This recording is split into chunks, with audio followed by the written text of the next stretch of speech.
नमस्कार। मैं अजीत सिंह आपका एसके बुक्स के यूट्यूब चैनल पर स्वागत करता हूं। आज हम बात करेंगे टेरिटोरियल आर्मी भर्ती परीक्षा के बारे में। टेरिटोरियल आर्मी भर्ती परीक्षा से संबंधित एसके पब्लिकेशन की ये हमारे 3 बुक्स हैं। ये जो बुक है टेरिटोरियल आर्मी जनरल ड्यूटी भर्ती परीक्षा के लिए, इसके अंदर टेरिटोरियल आर्मी के अंदर आने वाले सभी सब्जेक्ट के क्वेश्चंस और थ्योरेटिकल पोर्शंस भी दे रखा है। सेकंड है अभ्यास paper set territorial army general duty भर्ती परीक्षा के लिए। इस बुक के अंदर आपको 50 मॉडल पेपर्स मिलेंगे अभ्यास के लिए, जो कि टेरिटोरियल आर्मी भर्ती परीक्षा के अंदर जो पेपर आता है उसी डिजाइन के ऊपर तैयार किए गए हैं। ये थर्ड, ये जो बुक है आर्मी सामान्य विज्ञान वस्तुनिष्ठ की, ये हमारी एक गाइड है जिसके अंदर आपको साइंस के, फिजिक्स से, केमिस्ट्री और बायोलॉजी तीनों विषय के टॉपिक्स दे रखे हैं और प्रत्येक विषय की अध्याय रूपी सूची बना रखी है। इसके अंदर आपको टॉपिक वाइज अभ्यास के लिए पर्सन्स भी मिलेंगे। आज हमें बायोलॉजी के टॉपिक के श्वसन तंत्र रेस्पिरेटरी सिस्टम के बारे में पढ़ेंगे। ध्यान रखना है भाई, श्वसन या रेस्पिरेशन का मतलब क्या होता है। तो ध्यान रखना है भाई, हम जो भोजन ग्रहण करती हैं उस भोजन का ऑक्सीकरण होता है। ऑक्सीकरण के पश्चात हमारे शरीर को ऊर्जा मिलती है एटीपी के रूप में। इसके साथ साथ कार्बन डाइऑक्साइड गैस निकलती है। ये जो क्रिया होती है इसे ही क्या कहा जाता है? श्वसन कहा जाता है, रेस्पिरेशन कहा जाता है। यानी शरीर को ऊर्जा देने की क्रिया ही क्या कहलाती है भाई? श्वसन। यानी भोजन होता है, ग्लूकोज होता है, उसे ब्रेक डाउन कर ऊर्जा देना ही क्या कहलाता है? श्वसन कहलाता है। नेक्स्ट ध्यान रखना है भाई, श्वसन होता है ये 2 प्रकार से होता है। एक होता है एरोबिक रेस्पिरेशन, एक होता है एनएरोबिक रेस्पिरेशन। वायवीय श्वसन, अवायवीय श्वसन। वायवीय श्वसन होता है, इसे ही ऑक्सी श्वसन भी कहा जाता है। यानी श्वसन की वह क्रिया जो ऑक्सीजन की उपस्थिति में होती है उसे ऑक्सी श्वसन कहा जाता है। इस क्रिया के दौरान जो ग्लूकोज होता है उसका कंप्लीटली ब्रेक डाउन हो जाता है, जबकि अनोक्सी श्वसन होता है, एनएरोबिक रेस्पिरेशन होता है। इस क्रिया के दौरान ग्लूकोज होता है, इसे पूर्ण रूप से विखंडित नहीं हो पाता है। इस क्रिया के दौरान अंतिम जो उत्पाद बनता है हमें एथिल अल्कोहल मिलता है, C2H5OH मिलता है। कई बार परीक्षा में पूछ लेता है कि मांसपेशियों में जो थकान होती है भी वो लैक्टिक अम्ल के संचय के कारण होती है। एनएरोबिक रेस्पिरेशन के दौरान मांसपेशियों में लैक्टिक अम्ल का निर्माण होता है जिसके कारण पेन होता है, थकान होती है। नेक्स्ट टाइप के हम क्वेश्चंस पढ़ेंगे भाई, जीव और उनके श्वसन अंग से। सबसे ज्यादा बार जो आर्मी भर्ती परीक्षाओं के अंदर पूछा जाता है भी, मछली का श्वसन अंग क्या होता है। तो मछली किससे सांस लेती है? गिल्स से लेती है, इसे ध्यान रखना है हमें। इसके बाद पढ़ेंगे भाई मनुष्य के श्वसन तंत्र के बारे में। मनुष्य का श्वसन अंग कौन सा होता है? फेफड़ा होता है। कितने होते हैं संख्या के अंदर? 1 जोड़ी, 2 होते हैं। फेफड़ों से संबंधित हम पढ़ेंगे भाई कि कौन कौन सी गैस कितनी मात्रा में ली जाती है, कितनी मात्रा में निकाली जाती है। मानव का श्वसन वर्ण किसे कहा जाता है, इन सभी पॉइंट्स के बारे में। इसके बाद इस टॉपिक से संबंधित महत्वपूर्ण क्वेश्चंस के बारे में जो कि परीक्षा के अंदर बार बार पूछे जाते हैं। तो हम पढ़ते हैं भाई श्वसन के बारे में, रेस्पिरेशन के बारे में। तो ध्यान रखना है भाई, श्वसन एक ऐसी क्रिया होती है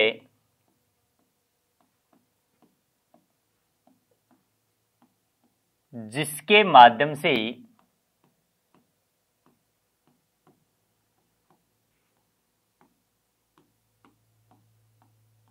ऑक्सीजन की उपस्थिति में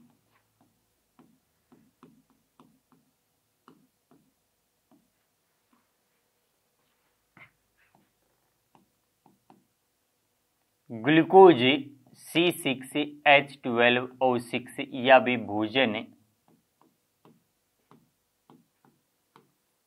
का ऑक्सीकरण होता है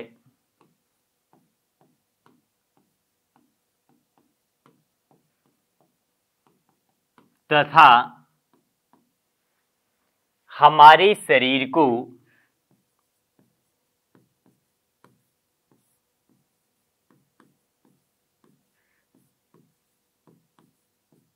ऊर्जा मिलती है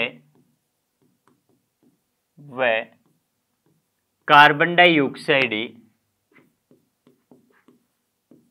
जल का निर्माण होता है।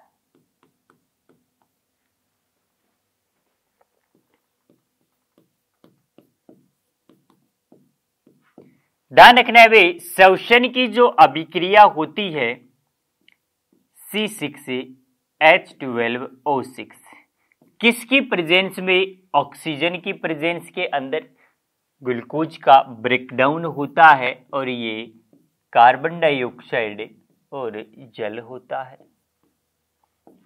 प्लस ऊर्जा होती है, एनर्जी होती है। इसको हम बैलेंस करेंगे 6 से, तो ये क्या होती है? श्वसन। अब तो कई बार क्वेश्चन ऐसे पूछता है भाई, श्वसन अभिक्रिया के दौरान जो वो अंतिम उत्पाद होता है वो क्या बनता है? तो हमें पास क्या बनता है भाई? 6CO2 6H2O और एनर्जी ऊर्जा मिलती है। ध्यान रखना है हमें, इसके अंदर श्वसन होता है वो दो प्रकार से होता है भाई। श्वसन की जो क्रिया होगी वो दो प्रकार से होती है। एक होता है वायवीय श्वसन,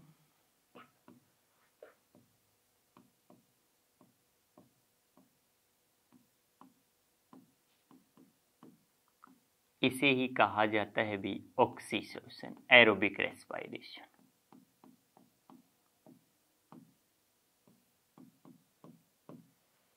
एक होता है अवायवीय,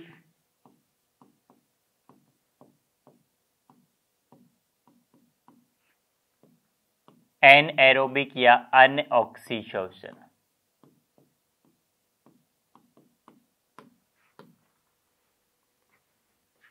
ध्यान रखना है भाई, वायवीय जो श्वसन होता है ये किसकी उपस्थिति में होता है? ऑक्सीजन की उपस्थिति के अंदर होता है। पढ़ेंगे हम इसके बारे में, वायवीय श्वसन के बारे में। नए भारत में सरकारी नौकरियां 100% भ्रष्टाचार रहित हैं। विद्यार्थी अपनी योग्यता से ही सरकारी नौकरी प्राप्त कर सकते हैं। ऑफलाइन कोचिंग सबसे उत्तम होती है क्योंकि यहाँ पर पढ़ाई का एक पॉजिटिव एटमॉस्फेयर रहता है। विद्यार्थी केवल अपनी पढ़ाई में ध्यान देता है और अपने रोज की दिनचर्या से अलग रहता है। साथ ही अध्यापकों से उसका संपर्क रहता है जिससे वह अपने डाउट से क्लियर कर सकता है। इसके लिए एक उपयुक्त रहेगा कि एक अच्छे इंस्टीट्यूट में तैयारी करें जहां पर उसको बाहर नहीं जाना पड़े। हमारी संस्था में हॉस्टल है जहां विद्यार्थियों को कठोर अनुशासन का पालन सेना के रिटायर्ड अधिकारियों की देखरेख में होता है। यह विद्यार्थियों को स्मार्टफोन रखने की अनुमति नहीं है। रात को प्रत्येक 40 से 50 लड़कों पर एक वार्डन उपलब्ध रहता है। पढ़ने के लिए सक्षम अध्यापकों की टीम एसके बुक्स के लेखक राम सिंह यादव जी की नेतृत्व में कार्य करती है। हर विषय जो टेरिटोरियल आर्मी भर्ती परीक्षा के लिए महत्वपूर्ण है उसको हम विस्तार से ऑफलाइन सेंटर में पढ़ाते हैं। हर विषय की अच्छी तैयारी करवाते हैं। हम बार बार टेस्ट के माध्यम से आपके कमजोर विषयों की जानकारी लेते हैं और उन्हें एक्स्ट्रा पढ़ाते हैं। साथ ही एसएससी जीडी सिपाही के लिए अलग से बैच चल रहे हैं।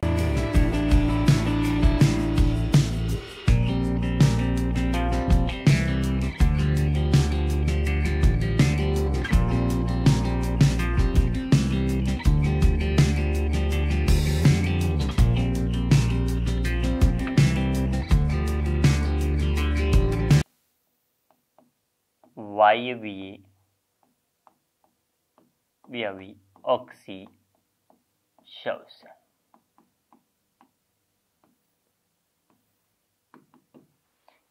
श्वसन की वह क्रिया जो ऑक्सीजन की उपस्थिति में होती है, वायवीय श्वसन, ऑक्सीश्वसन।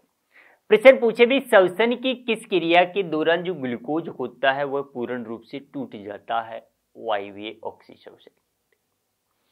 इस दौरान हमारे शरीर को कुल कितनी ऊर्जा का निर्माण होता है, तो हमारे शरीर में कुल 38 एटीपी मिलती है, ध्यान रखना है ऊर्जा, लेकिन शुद्ध लाभ हमें 36 एटीपी का होता है। एटीपी का पूरा नाम क्या होता है, यह क्वेश्चन भी बार बार परीक्षा में पूछा जाता है। तो एटीपी का पूरा नाम क्या होता है, एडिनोसिन ट्राइफॉस्फेट होता है। इसके दौरान जो प्रक्रिया होती है ये कहाँ कहाँ संपन्न होती है, इससे भी क्वेश्चन पूछ लेता है। तो ध्यान रखना है क्रेब्स साइकिल की जो घटना होती है वो माइटोकॉन्ड्रिया में संपन्न होती है, जबकि ग्लाइकोलाइसिस की क्रिया होती है वो कोशिका द्रव्य के अंदर संपन्न होती है। तो पढ़ते हैं इसके बारे में। श्वसन की वह क्रिया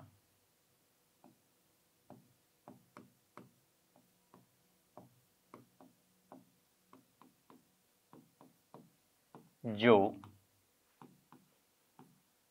ऑक्सीजन की उपस्थिति में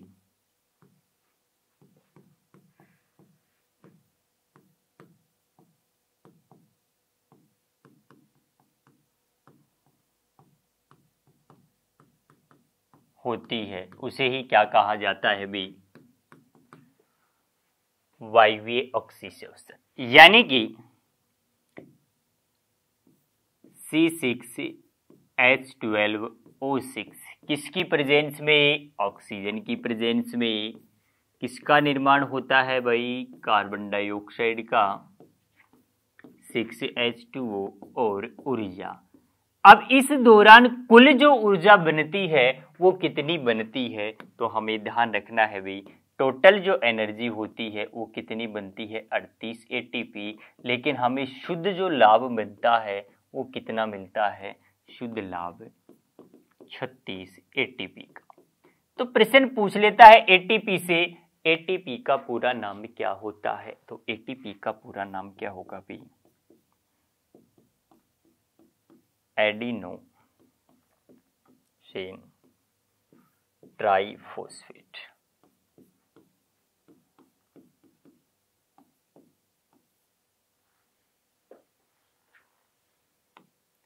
वायवीय श्वसन की जो क्रिया होती है भी ये कहाँ संपन्न होती है, तो 2 चरणों में संपन्न होती है। तो ध्यान रखना है इसके जो चरण होते हैं उनसे भी, क्रेब्स चक्र, ये कहाँ पे संपन्न होता है, माइटोकॉन्ड्रिया के अंदर।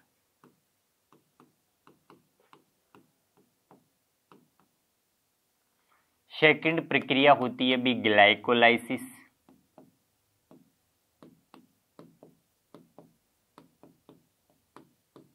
ये जो क्रिया होती है ये है कोशिका द्रव्य में।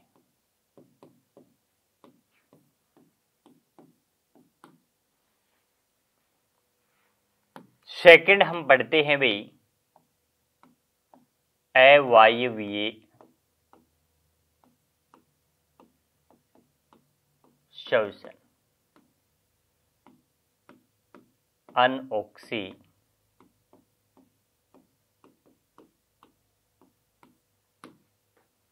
श्वसन के बारे में। अवायवीय या अनोक्षी श्वसन किसे कहते हैं, श्वसन की वह क्रिया जो ऑक्सीजन की अनुपस्थिति के अंदर होती है वो क्या कहलाती है भी, अवायवीय श्वसन कहलाता है। अवायवीय जो श्वसन होता है भी मुख्य रूप से किसके अंदर होता है, जो कीट होते हैं उनके अंदर होता है, बैक्टीरिया के अंदर होता है, किण्वन होता है, फर्मेंटेशन होता है, इन सभी के अंदर क्या होता है भी, अवायवीय श्वसन होता है, अनोक्षी श्वसन होता है। ध्यान रखना है इसके अंदर अंतिम रूप से एक तो एथिल अल्कोहल बनता है और कई बार लैक्टिक एसिड का भी निर्माण होता है। पढ़ते हैं इसके बारे में। यह क्रिया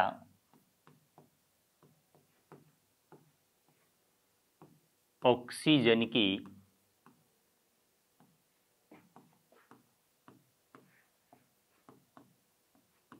अनुपस्थिति में होती है।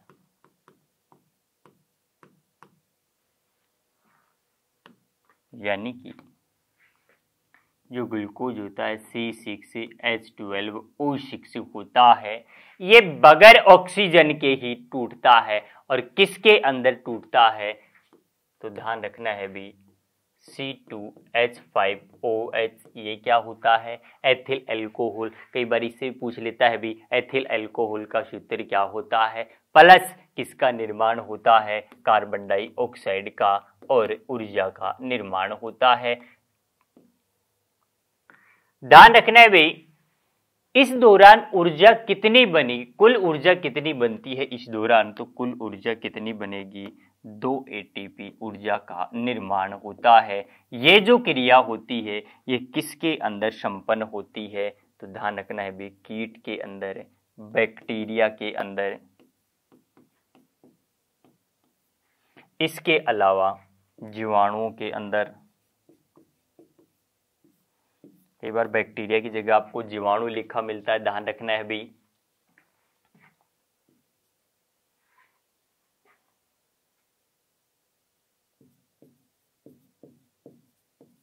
किण्वन, इन सभी के अंदर होता है। ध्यान रखना है भी, कई बार किसका निर्माण होता है? लैक्टिक एसिड का। मांसपेशियों में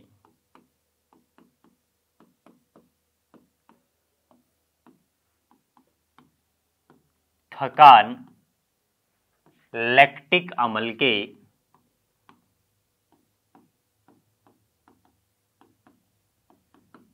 संचय के कारण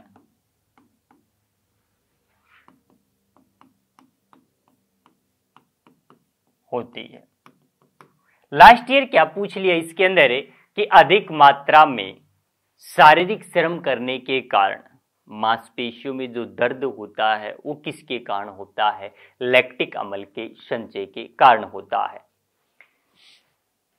नेक्स्ट हम पढ़ते हुए जीव और उनके श्वसन अंगों के बारे में। श्वसन अंग, रेस्पिरेटरी ऑर्गन्स के बारे में।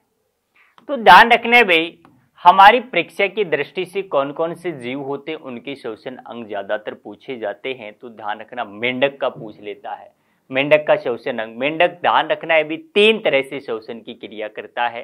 त्वचा से भी करता है, फेफड़े से भी करता है, मुख गुहिका या क्लोम के द्वारा भी क्या करता है? श्वसन की क्रिया करता है। मछली का श्वसन अंग क्या होता है? गिल्स या गलफड़े होता है। केंचुआ का श्वसन अंग क्या होता है? त्वचा होती है।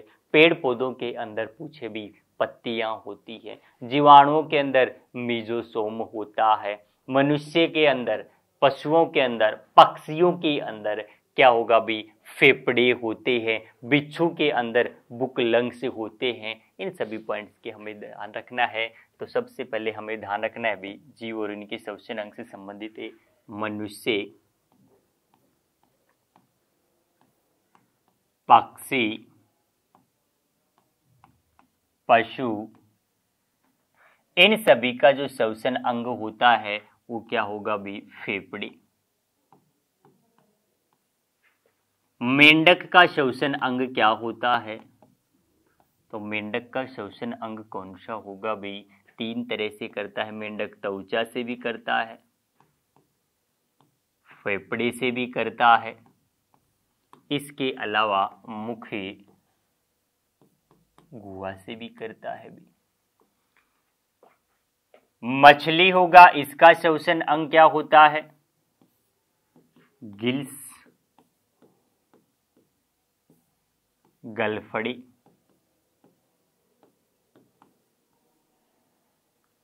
केंचुआ होगा, इसका श्वसन अंग क्या होगा? तो केंचुआ का श्वसन अंग त्वचा होता है। अमीबा होगा, इसका श्वसन अंग, तो अमीबा भी सामान्य स्तर से करता है श्वसन की क्रिया।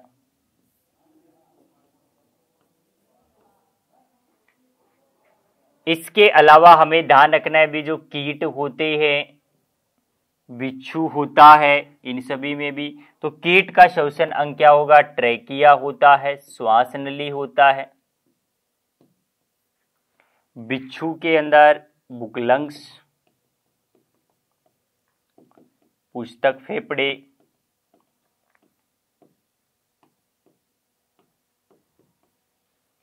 पेड़ पौधों के अंदर,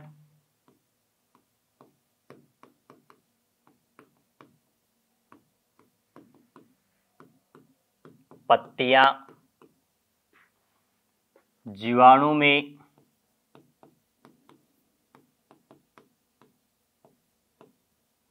मीजोसोम, ये जीव होंगे और इनके श्वसन अंग होती है। हमें पढ़ना है भाई मनुष्य के श्वसन तंत्र के बारे में। तो मनुष्य का श्वसन अंग कौन सा होता है? फेफड़े होते हैं। तो अब पढ़ते हैं हम भाई इनके बारे में।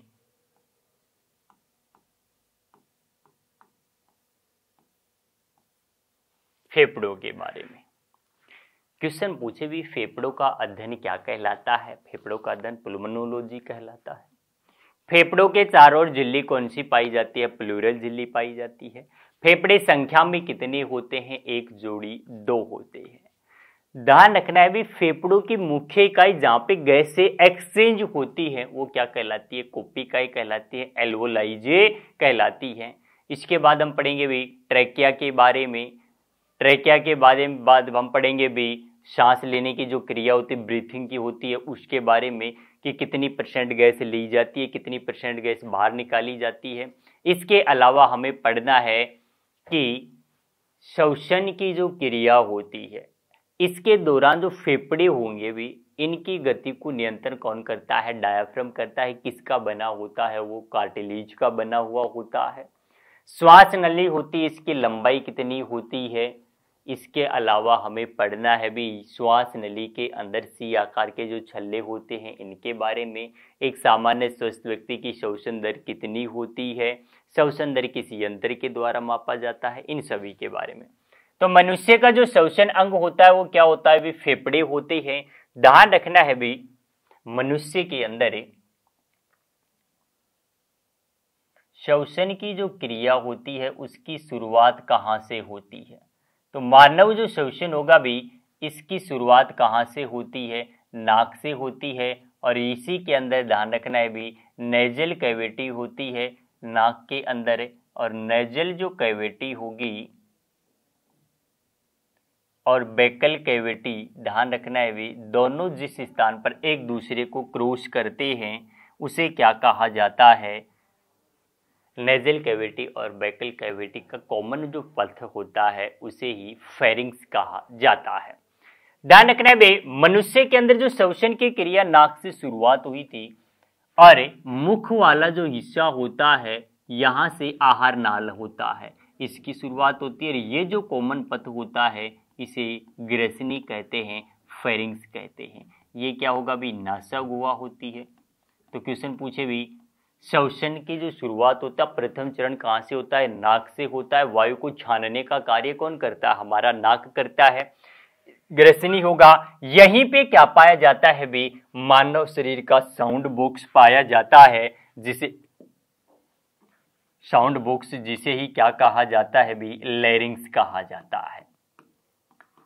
ये तो किसका साउंड बॉक्स होता है भी? मनुष्य का होता है। कई बार क्वेश्चन पूछ लेता है भी पक्षियों का स्वर यंत्र क्या होता है? तो जो पक्षी होंगे उनका स्वर यंत्र ही क्या होता है भी? सीरिंग्स होता है। इसे भी हमें ध्यान रखना है।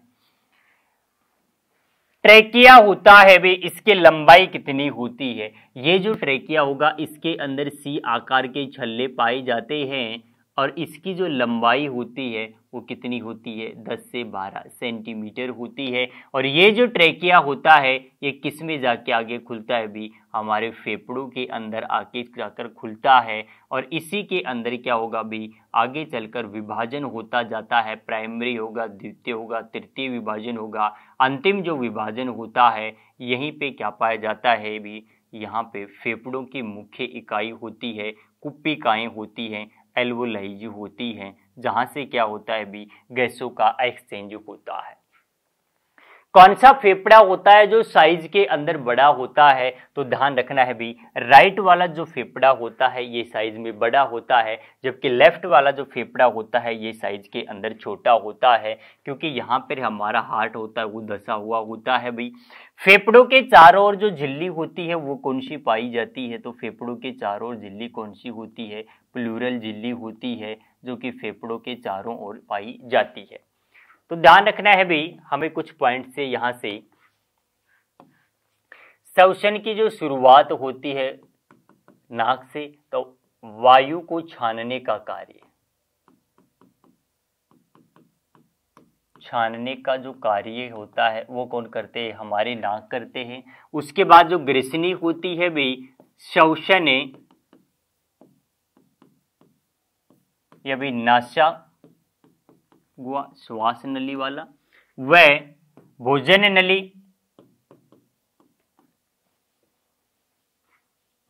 मुख गुहा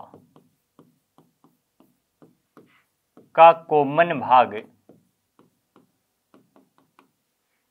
ग्रसनी कहलाता है।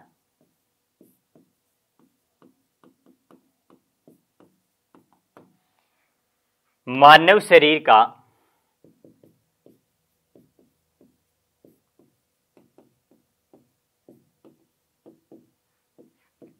स्वर यंत्र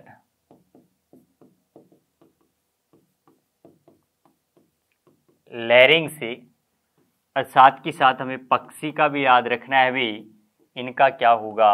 सीरिंग्स। मनुष्य के अंदर ध्यान रखना है भाई, श्वसन नल के भाग के अंदर तीसरा जो भाग होता है वो क्या होता है? ट्रेकिया होगा, श्वास नली होती है भाई। ट्रेकिया से क्वेश्चन पूछे भाई इसकी लंबाई कितनी होती है? तो ट्रेकिया की लंबाई कितनी होगी? 10 से 12 सेंटीमीटर होती है।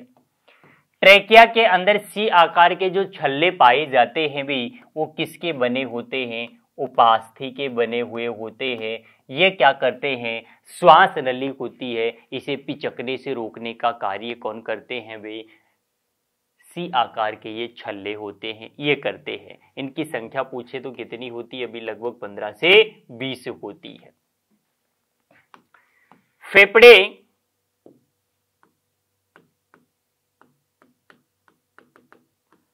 फेफड़ों का भी अध्ययन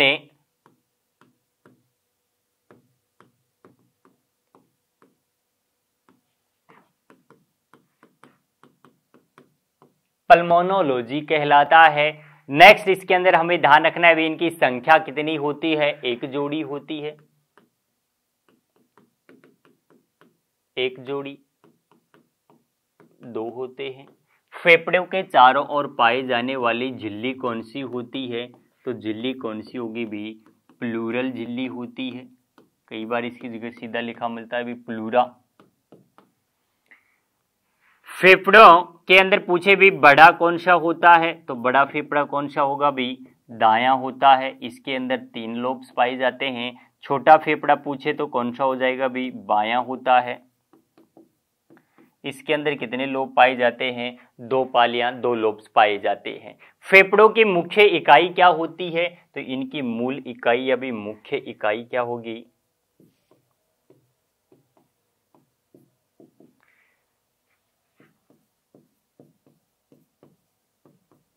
कुपिकाएं होती हैं, एल्वोलाइज होती हैं। ध्यान रखना है भी, फेफड़ों के अंदर गैसों का क्या होता है? एक्सचेंज होता है। गैस क्या होंगी भी? इनका आदान प्रदान होता है। किस स्तर के ऊपर होता है? तो ध्यान रखना है कुपी के स्तर के ऊपर गैसों का क्या होता है? आदान प्रदान होता है। आप पढ़ते हैं भाई ब्रीथिंग के बारे में।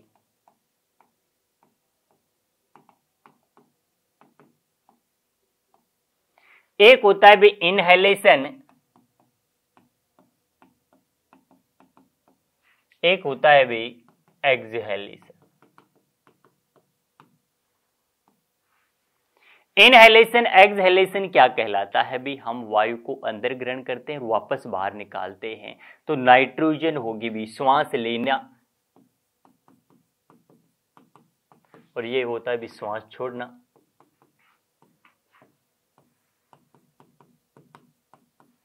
नाइट्रोजन होता है कितनी % ग्रहण करते हैं?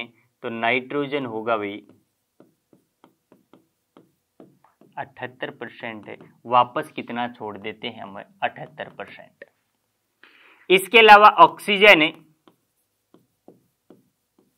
कितनी यूज करते हैं हम भी 20.99 होती है, 21%, वापस कितनी छोड़ेंगे भी 16 से 17%। कार्बन डाइऑक्साइड होता है CO2 होता है 0.03% है, और कितना होता है भी वापस छोड़े जब 4 से 5% है, क्योंकि हमने पढ़ा था भी ग्लूकोज पूर्ण रूप से टूटता है तो उस दौरान क्या रिलीज होता है, उस दौरान कार्बन डाइऑक्साइड गैस रिलीज होती है। प्रश्न पूछे भाई मनुष्य का श्वसन वर्णक किसे कहा जाता है? ये जो परिवहन होता है ये किसकी सहायता से होता है? हीमोग्लोबिन की सहायता से होता है। तो हीमोग्लोबिन को क्या कहा जाता है भी? मनुष्य का श्वसनीय वर्णक है।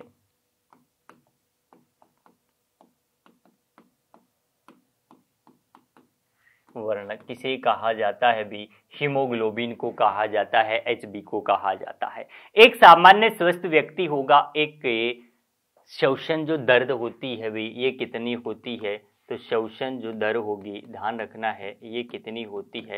एवरेज 14 से 18 प्रति मिनट होती है। श्वसन दर मापने वाला यंत्र पूछे तो कौन सा होता है? तो यंत्र किसकी सहायता से मापी जाती है? ये स्पाइरोमीटर की सहायता से। नेक्स्ट पॉइंट इससे ध्यान रखना है भी, श्वसनीय ईंधन किसे कहा जाता है? ग्लूकोज होता है, इसे ही क्या कहा जाता है भी? श्वसनीय ईंधन कहा जाता है। श्वसनीय ईंधन ग्लूकोज को कहा जाता है।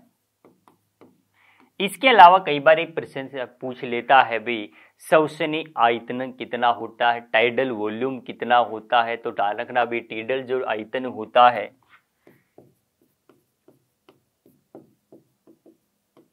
फेफड़ों के अंदर वो कितना होता है भी? 500 ml होता है। नेक्स्ट हम पढ़ते हैं भी गैसीय परिवहन के बारे में कि गैसों का जो परिवहन होता है वो किस रूप में होता है। तो पढ़ते हैं हम भी गैसीय परिवहन। ऑक्सीजन और कार्बन डाइऑक्साइड का जो परिवहन होता है वो किस रूप में होता है? तो ऑक्सीजन का जो परिवहन होता है, हमें ध्यान रखना है भी, ऑक्सीजन का परिवहन किस किस फॉर्म में होता है? हीमोग्लोबिन और प्लाज्मा की फॉर्म में होता है। तो ऑक्सीजन का हीमोग्लोबिन के रूप में जो परिवहन होता है वो 97% होता है, जबकि प्लाज्मा के फॉर्म के अंदर कितना होता है भी? 3% होता है। जबकि कार्बन डाइऑक्साइड का CO2 का जो परिवहन होता है भी, उसे भी हमें ध्यान रखना है कितना होता है। का CO2 का प्लाज्मा के रूप में कितना होगा? प्लाज्मा के रूप में 7% होता है, जबकि कार्ब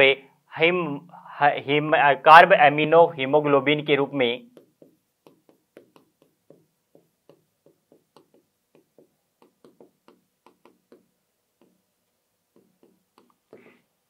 इसके रूप में कितना होता है भी? 23% होता है। से 70% होता है, वो किसके फॉर्म में होता है? बाइकार्बोनेट आयंस के रूप में। तो ध्यान रखना है भी बाइकार्बोनेट आयन के रूप में कितना होता है? 70% होता है। अब हम पढ़ते हैं इस टॉपिक से संबंधित महत्वपूर्ण प्रश्न के बारे में जो कि परीक्षा के अंदर बार बार पूछे जाते हैं।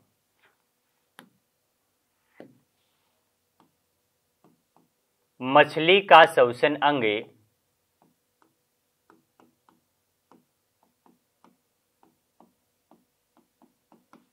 क्या होता है?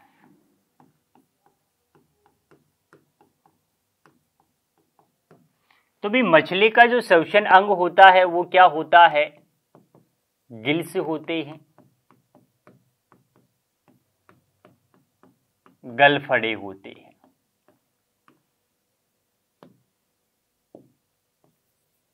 नेक्स्ट क्वेश्चन हमें ध्यान रखना है भाई, श्वास नली की लंबाई कितनी होती है? ट्रैकिया की लंबाई कितनी होती है? तो ध्यान रखना है भाई, श्वास नली की लंबाई कितनी होती है? हमने पढ़ा था भी कितनी होगी, 10 से 12 सेंटीमीटर।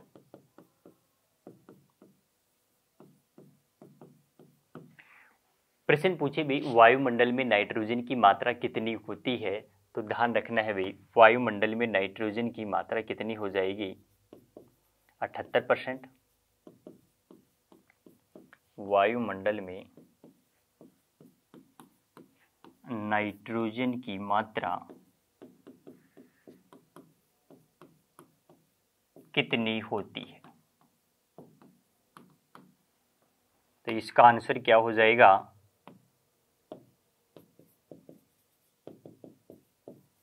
78% होती है। नेक्स्ट क्वेश्चन हमें ध्यान रखना है, एक सामान्य स्वस्थ वयस्क मनुष्य की श्वसन दर कितनी होती है? एक स्वस्थ वयस्क मनुष्य की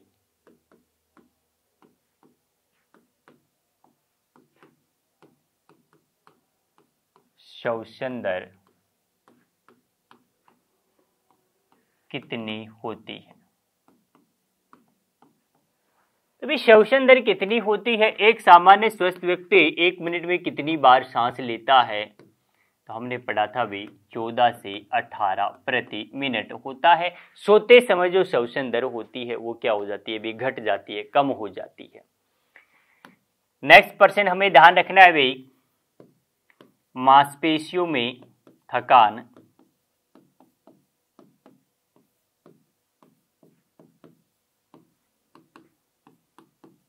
किसके संचय के कारण होती है?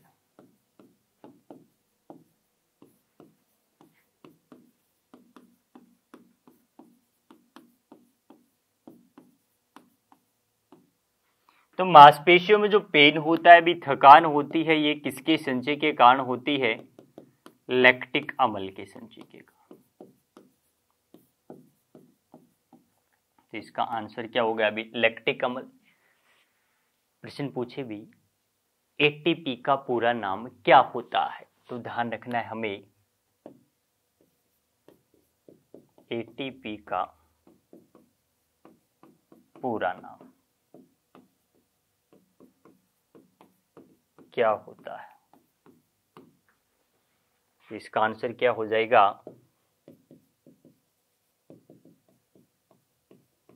Adenosine triphosphate.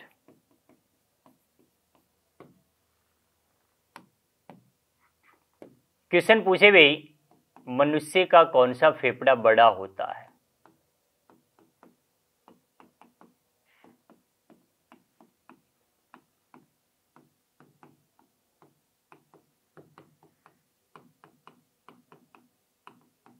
तो भी मनुष्य का कौन सा फेफड़ा होगा जो साइज के अंदर बड़ा होता है? तो हमने पढ़ा था भी दायां जो फेफड़ा होता है ये क्या होता है? बड़ा होता है। नेक्स्ट प्रश्न पूछ ले भाई, अवायवीय श्वसन के दौरान जो पायूरिक अम्ल से मांसपेशियों में किसका निर्माण होता है? पूछा हुआ क्वेश्चन है, अवायवीय श्वसन के दौरान मांसपेशियों में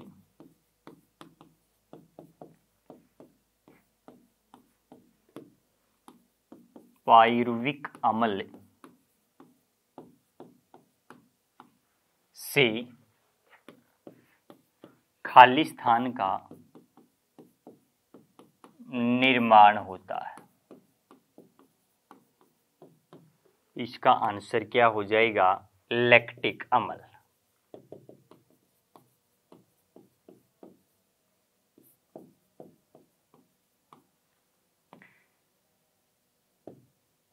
नेक्स्ट क्वेश्चन हमें ध्यान रखना है भाई, फेफड़ों में गैसों का जो एक्सचेंज होता है वो किस स्थान से होता है?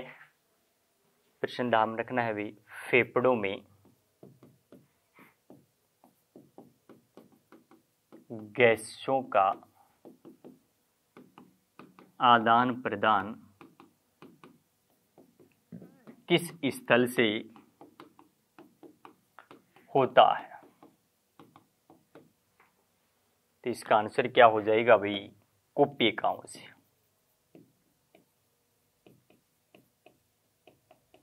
कुप्यिका। आज हमने श्वसन तंत्र के बारे में पढ़ा और इससे संबंधित महत्वपूर्ण क्वेश्चंस के बारे में पढ़ा। आर्मी भर्ती परीक्षाओं व टीए भर्ती परीक्षाओं के लिए एसके बुक्स सभी शॉप्स पर और ऑनलाइन अवेलेबल है।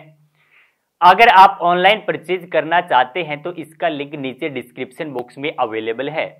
इस चैनल पर हमें आर्मी, टीए भर्ती और अन्य सभी भर्तियों से संबंधित महत्वपूर्ण जानकारी स्टडी मटेरियल से उपलब्ध कराते रहेंगे। तो आप इस वीडियो को लाइक कीजिए, चैनल को सब्सक्राइब कीजिए और अपने दोस्तों के साथ ज़्यादा से ज़्यादा शेयर कीजिए। मिलते हैं अगले वीडियो में नए टॉपिक के साथ। धन्यवाद।